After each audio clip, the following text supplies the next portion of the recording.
New at the Fort Worth Arts Center this week is an exhibition which shows how far the workers in clay, glass, metal, and fiber have come and gone in this half of our century.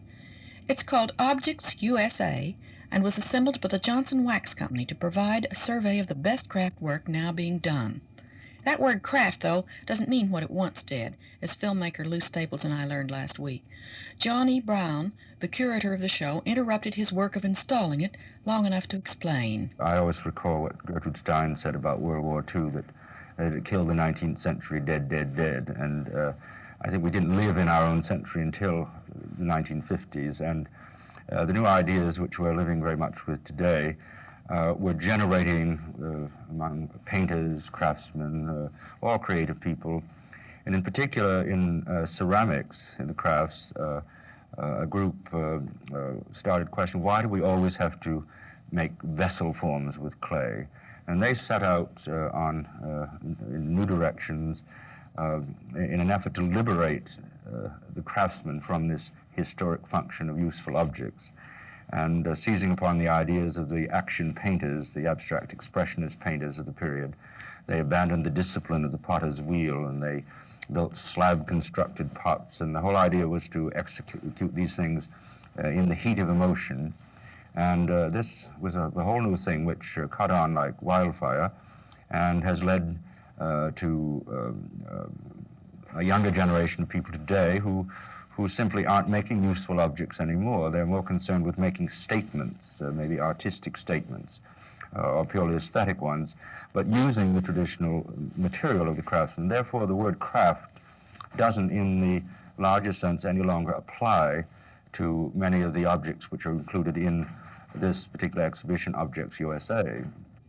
The show breaks almost into three generations because that's the way the revolution evolved.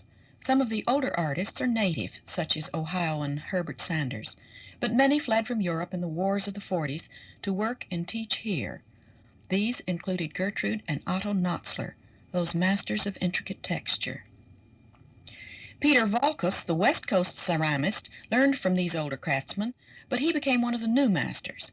When this pot was accidentally sealed, Volkus gave a great party to celebrate the closing of the pot and the fact that the American potter was now freed from the obligation to create a utensil which had to hold something.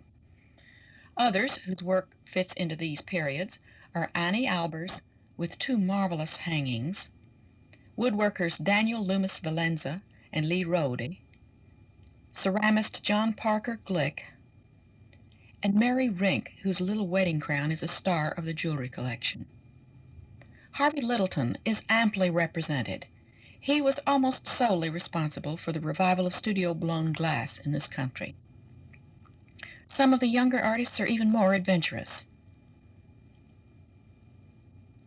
One of the most amusing areas of this collection is one which is called funk art, which had its origins around Berkeley in the 1960s. Terribly antisocial, rather virulent, rather anti-establishment, spoofing a computerized age, but making very, very important statements nonetheless. But even with these pieces, in which sometimes are outrageous, I think that's the very meaning of the word funk, is outrageous, that the underlying craftsmanship is just magnificently sound. We have one piece which to me is a very pivotal and important piece in the show, which runs that whole generation gap from the magnificent form of the Knotzler's pottery, the beautiful glazing of it. This is a piece which is in the form of a classical Ming jar, and people rush to it thinking, what's this beautiful thing doing in this show, you see, and they discovered that the whole decorative vocabulary of the piece is comic strip, and I might add, of a rather outrageous nature. The title of the piece is Things Ain't What They Used to Be, and that is full generation gap commentary made by craftsmen. Most of these artists teach, since the real home of the crafts revival is in the colleges and universities. But some, like Joel Myers, also work as consultants to industry, raising the level of commercial design. Everything in the show is one of a kind, and the Johnson family bought each work so all could go eventually to museums. The tour was originally scheduled to last 2 years, but continued requests may extend it. One trip to the Fort Worth Art Center will quickly tell you why.